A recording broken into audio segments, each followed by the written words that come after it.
Once you have accepted the scenario, it will create a proposal for you. It will lay out all the different product that was selected, the price for it.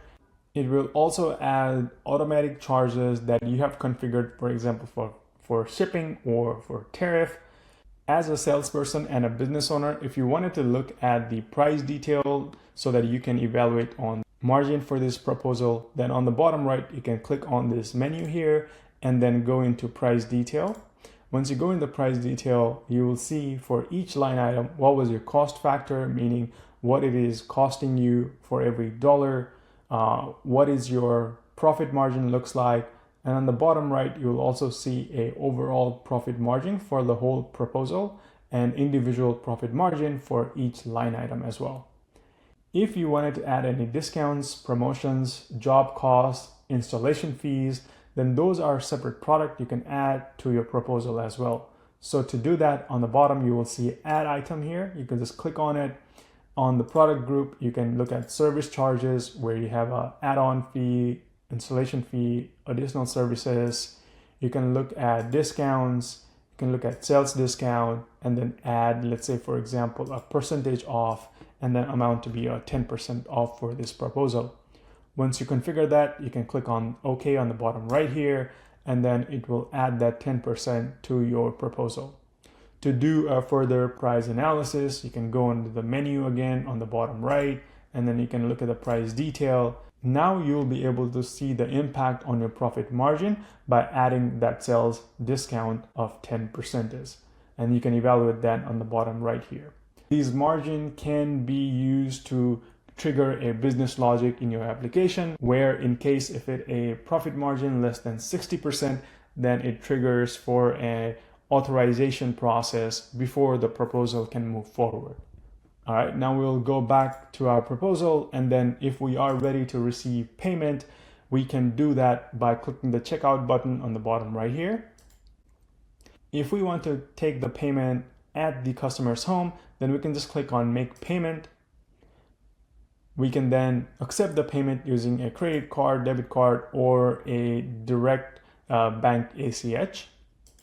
We can select the minimum deposit or the full amount, and we can give it a credit card information and then process the deposit. On the other hand, you can also send a checkout link to that customer. So if we click on the checkout link, we have the ability to send the checkout link in an email or a phone. In this case, I'll just click on an email.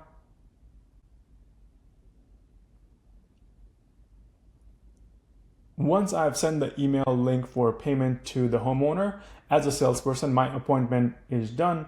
So the homeowner will get an email with the payment link.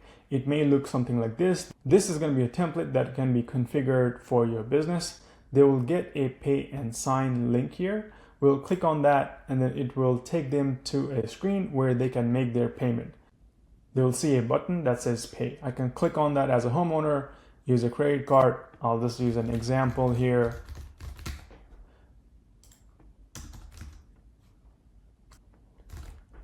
Once I've entered those credit card information or the bank ACH information, I can click on process deposit as a homeowner.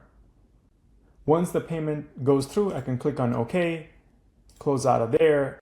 Now as a homeowner, I have the ability to sign the proposal. Also, I'll just click on initial. I will type my name and then click on the one that I want to use, or I can build a custom using a draw function as well. I'll click OK, and then on the proposal, I can just click through to initial as well as apply my signature here.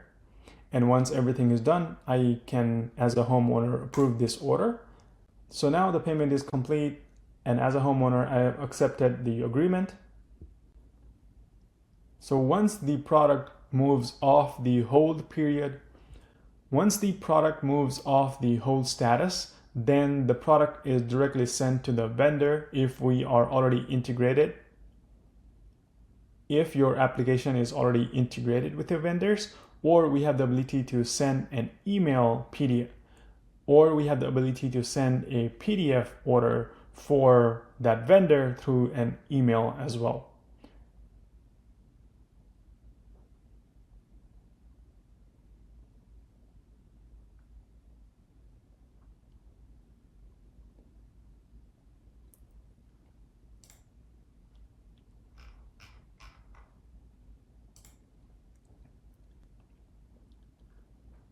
Lastly, if everything goes smooth, lastly, if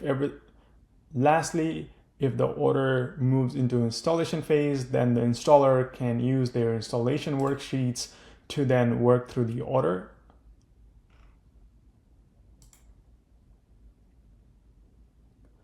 And that completes the